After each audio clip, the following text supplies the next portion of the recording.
this small to-do list right here. So you can see what does it do is, if I want to add something to my to-do list that I want to do something in future, I can type it right here like singing, and then I'm gonna click on enter, and you can see this gets added to the list here. And if I want to delete something, you can just click on this trash icon here. Okay, so we are gonna be making these functionalities using JavaScript, and let's just go for it.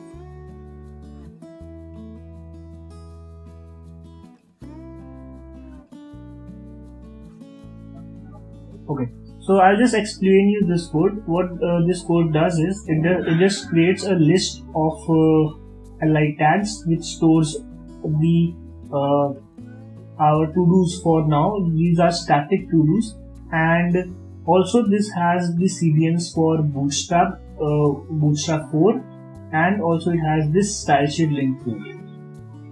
Okay, so I have included these 4 Bootstrap links that is not needed. You can remove one of those. I will remove the older version, that is 4.1. Okay, and now let's focus on to our CSS part. So this is the designing part. I will provide this also to your in the description box. You can just copy paste this. Okay, and if we just save this, and right now let's see how this looks in the browser. So it looks like this. The box is coming outside, but actually it is not like this. It is some browser problem. Okay, so right now it is all static, and you can see that there is no animation that I had shown you in the starting of the video. And also if I type something right here and press enter, it would not be added to the list because there is no JavaScript to control this.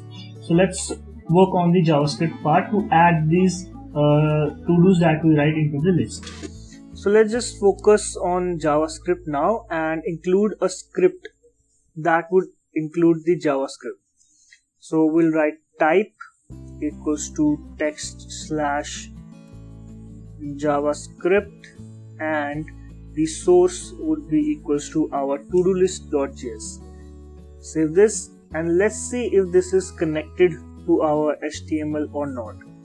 So we'll write alert connected, save this, and you can see on saving this dialog box appears. So it means it is connected to our HTML. First of all, we need to add something here, and then a functionality that would take the input and it would render it on the list down here. So first of all, let's take the input and see what we do. So let's remove this, and for taking an input, I would define a variable called to add. Now whatever we need to add, we will add using this variable. Okay, and now let's select our document or the element using document.querySelector. Now all this I have done in my previous videos using QuerySelector and other things. So if you want to refer, you can go and view those videos also. So as now in this in this HTML we have only one input tag, that is right here. So we'll simply write here input. Without that, we are selecting it using a tag name, and we don't need to give any class name and ID, etc. So now we have our input or the input tag, and now we need to so first of all, let's see what we need to do with the input. So what we want is, when I type something right here, I want that this input should be stored in that variable, and then it should be rendered in the list below. So what I'll do is I'll take this input tag and I'll enter something here, and on pressing enter it should be rendered to the list. So I'll write here to add event listener. So the event that we want is that when we press enter, it should be rendered. Okay, so For this I will write the listener, that is key press. Just as we have done in our previous videos where we have used the click listener, that was when we click the mouse onto something. Here it is the key press. Key press means the keys of the keyboard that we are pressing, it is taking that as an input, or you can say as an event. So this would trigger a function. We can write like this, and this function would take a parameter E, or you can say an event E. Now what is this event E? It is the key that we press. Like when we press A, the event that would go into this E is A. So I'll complete this function here,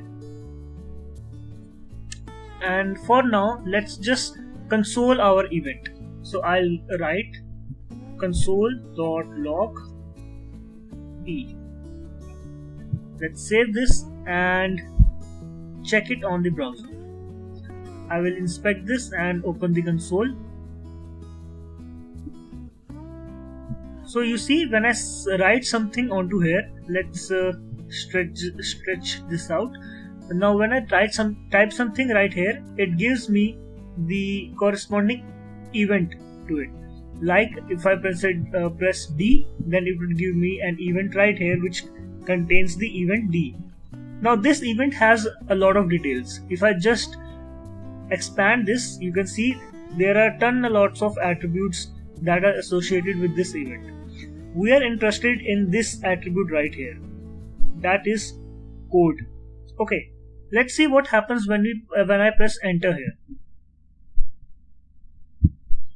See, when I press enter, it gives me this event enter, and you can see the code for that is enter, and we are going to use this enter to display our typed input onto the list right here.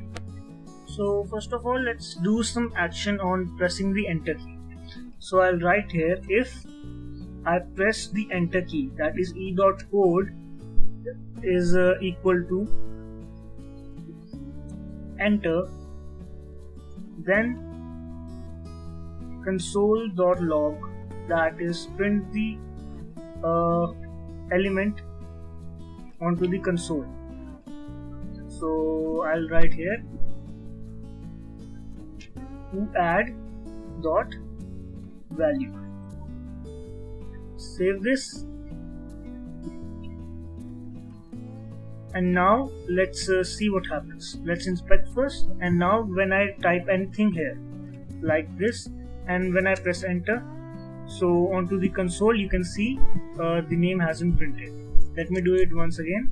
I'll type anything and I press enter, so you can see the name is printed onto the console. So that means our enter key is working. Now we need to add our value inside the UL tag. So for this we'll need to write here list dot, as our UL tag is we are accessing it using the list variable here. So we'll write list dot insert. Now here we see some options. So what we are going to choose this insert adjacent HTML, because we are going to add the full li tag, including the HTML inside this UL tag. So that is why we chose insert adjacent HTML. And now we have to specify the position, as we are adding it at the end of the list, so we'll write before end. And then here we'll just need to copy this list from here and paste it here. One small change that we need to do is we need to first of all remove these double inverted commas and replace them with single inverted commas, and after that we also need to change this variable here, because we don't want any static data to be entered. We want the variable that we are taking right here, that is to add, to give its value inside the list. So we'll use string concatenation, and we'll use the plus sign, then to add dot value, and again a plus sign, inverted commas, double inverted commas, and I think our code is finished, so we'll just save this and let's see what happens now. The value is going out. Let's see what is the problem.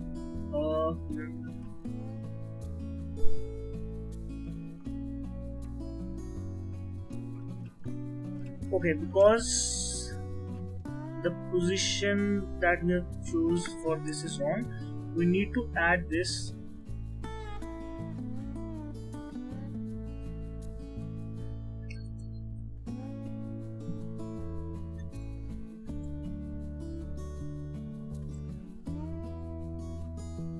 Right here. Okay, so let's save this now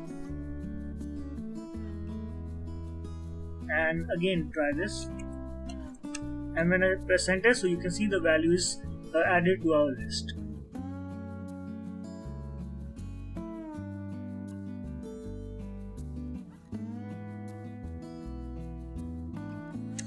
So let's see how we can make a node list. First of all, just declare a variable named as list to dos and repeat the steps. Document.query selector all. Now this time we are going with query selector all because we want all the li tags. Okay, query selector would give only the first li tag. We want all the li tags, so we will use query selector all and then lis. Now let's just console this and see what we get as the output.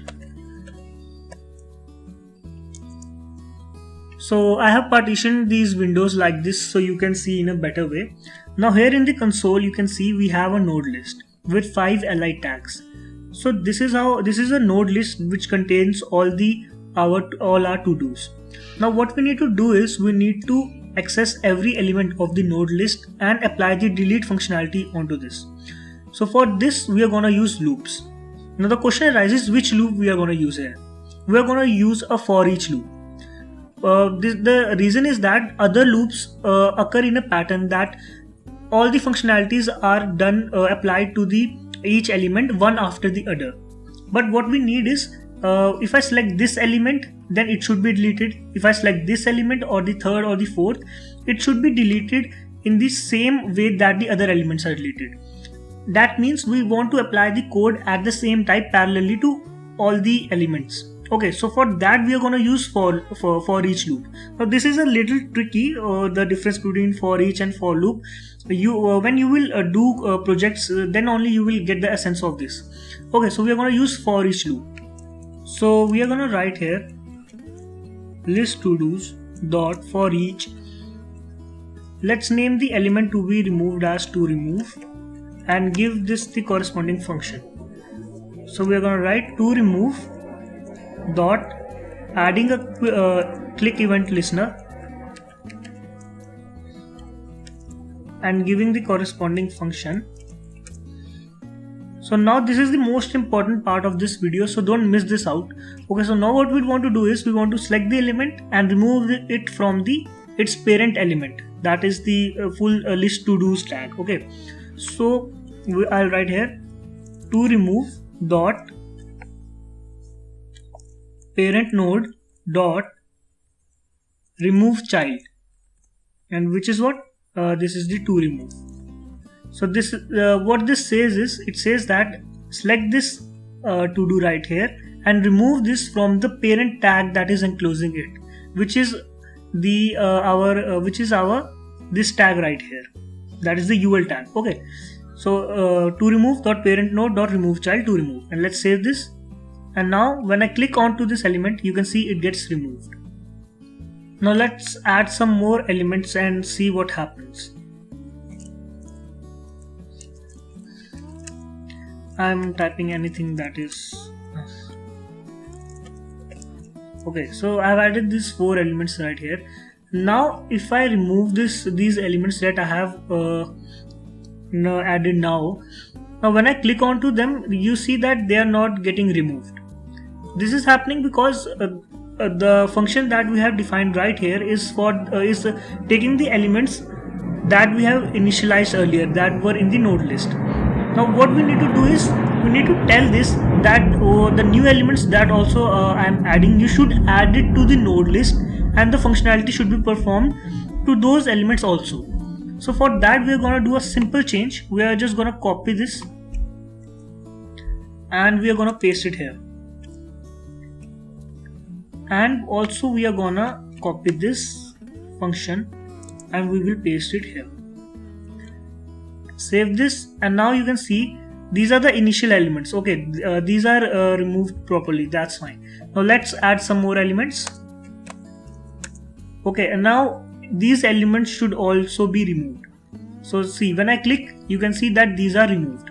So don't care about this error right here. This is because when we are removing this, the function, this function is getting called, and when this is called, it does not get the element. So that is not the problem that is that big. Okay, so now our to-do list is working quite properly. We can add elements and we can remove elements. So now we need to make a small change. As you can see in our original to-do, that is right here, when I hover onto this and click on the trash icon, then only the to-do is deleted. Unlike in our to-do, we click anywhere and the to-do is deleted. So we don't want this to happen. For this we'll make a small change. We'll just write here dot fa trash. That is, I am selecting all the to-dos with the class name fa trash, which is the class name for this symbol that we have used here for the trash icon. Okay, and similarly we'll do the change here also.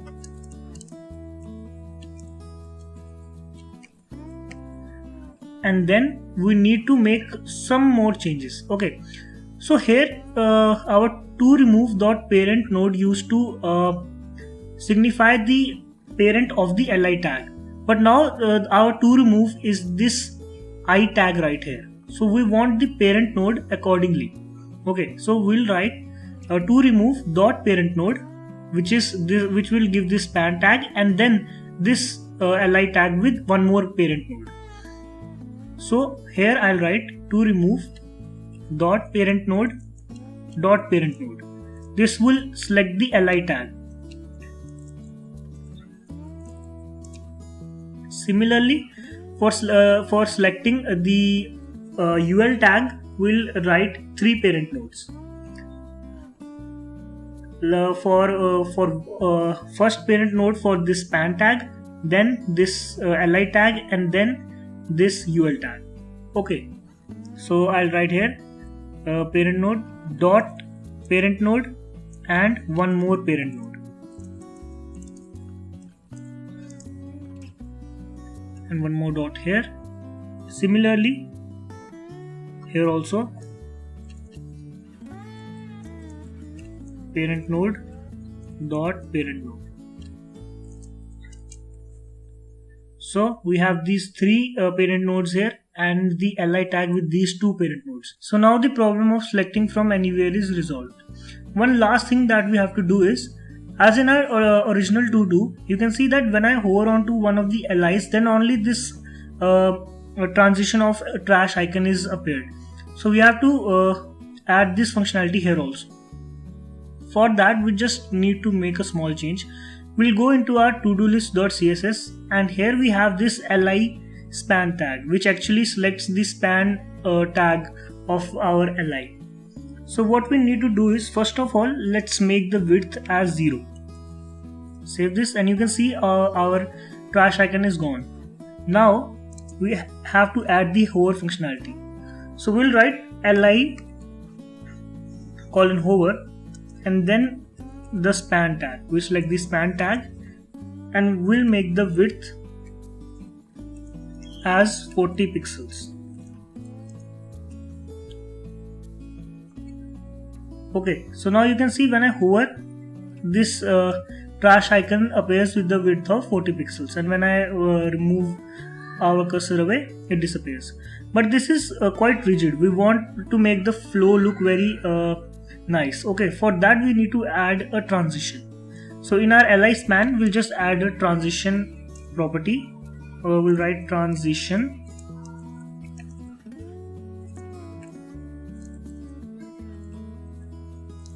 and we want to give transition to our width. So we'll write width, and it should take about 0.5 seconds. Let's save this and see what happens. So you can see now the flow is very nice, but it is taking a lot of time to appear. Let's change this to 0.1 seconds. So I think this is nice.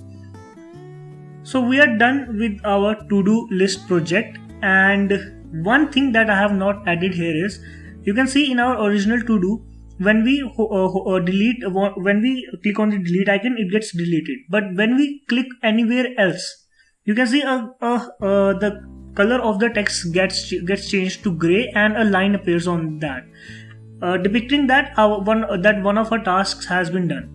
So this functionality, you can try it on your own, and I promise you that you have to apply all the JavaScript basics that I have told you till now, and this would be achieved by that also. So try it on try it yourself and see if you can do that or not.